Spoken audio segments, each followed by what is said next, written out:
Hello everyone, my name is Ludmila Edinger, and in this video we will be looking at the changes in occupations that the residents of Olive, New York experienced due to the building of the Ashokan Reservoir. Before we begin, let me tell you a little bit about myself. I'm currently a master's student at SUNY's University at Albany, studying public history, and since my undergraduate degree, I have largely focused on the Hudson Valley and New York State history, although Olive's history is particularly interesting to me because before I moved to Albany, I grew up in Olive.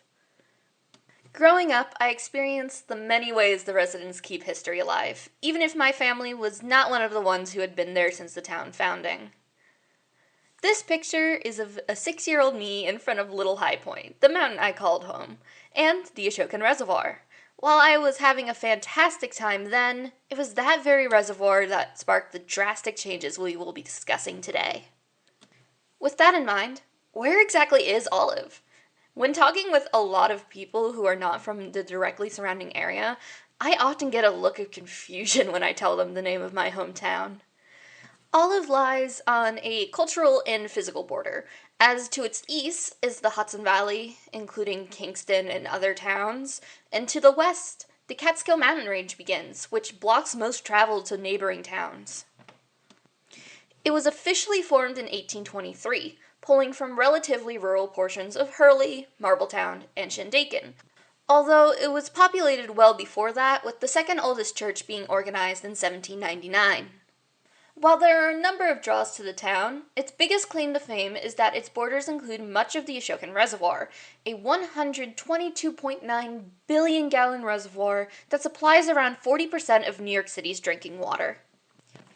Before the reservoir, Olive maintained a fairly sizable population, the majority of which occupied the plains of Ashokan. In the 1900 census, Olive sat just under 2,500 residents. The majority of those names would still be familiar to residents today. While the majority of the residents identified themselves on the census as farmers, a number of tradesmen, including 15 blacksmiths and 13 carpenters, also occupied Olive, let alone the other jobs farmers may have worked in their spare time. In addition to this, there was still a large population that worked in the quarries and mills that surrounded Olive, including an Excelsius mill in Boyceville and a pulp mill on the property of what is now the Ashokan Center. Boarding houses were also fairly common. They supported the tourists from the city who were getting off the Ulster and Delaware Railroad train that stopped in town. These trends continue in the surrounding hamlets and villages, although they may be somewhat skewed due to being part of a larger, often more concentrated township, such as Hurley or Woodstock. While the census data from this year does not immediately contain identifiable locations, based on this map, which overlays the reservoir in city-owned land with the pre-reservoir Olive, and this photo of the town that would later be underwater, you can see the level of displacement that would take place as we move into the building of the Ashokan Reservoir, with the ceremonial first shovelful taking place in 1905. Construction of the reservoir began in earnest in 1907, drawing a large number of workers, the majority of whom were immigrants, into the area. All of these individuals would be counted on the 1910 census, making the official record 4,497 individuals, the second and largest population the town has ever had, beat only by 82 individuals in 2000.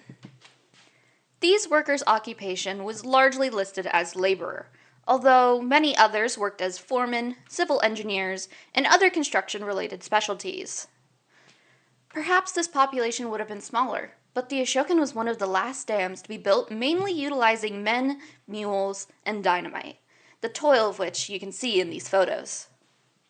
While housing, stores, and other necessary buildings were specially built for this large influx of workers, many local individuals worked in their trades to provide additional services, especially the merchants who sold material that was otherwise forbidden on the worksite, and the doctors who attended to the families of the workers. While the physical dam was being built, a large number of residents still resided in their homes, which they now rented from the city, as their homes were not in the direct path of the dam, so they could remain until the reservoir's west basin was ready to begin filling in 1913.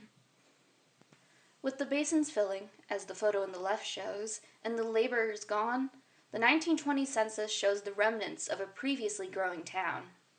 In the West Basin alone, they had been forced to leave behind 504 dwellings, 9 blacksmith shops, 35 stores, 10 churches, 7 sawmills, and 1 grist mill, all of which had to be destroyed.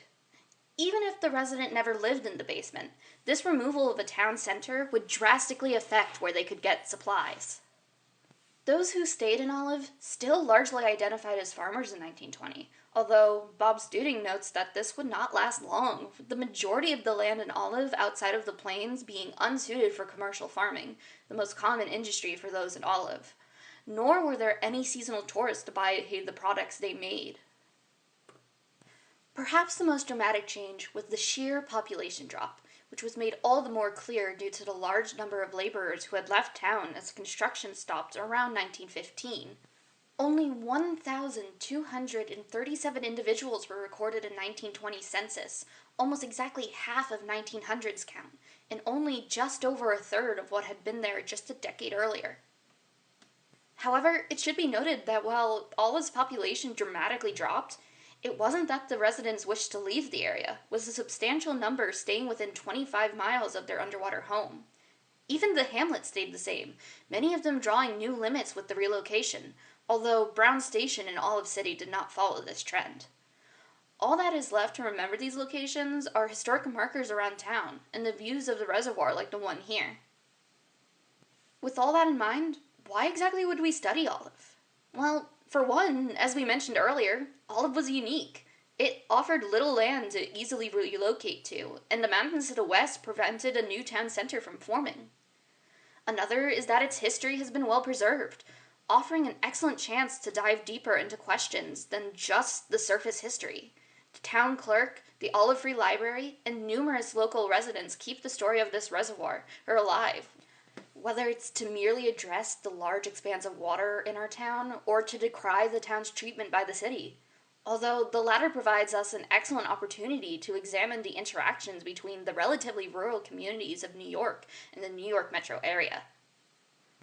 Additionally, while there has been a significant amount of interest in the flooded towns of the United States West, in my research, the eastern side of the United States has largely been left to environmental studies. While the work being done in the West is fantastic, there is an opportunity to bring our understandings of the two regions together and gain a better understanding of the cultural impacts of dams. An understanding Olive provides the perfect place to start with.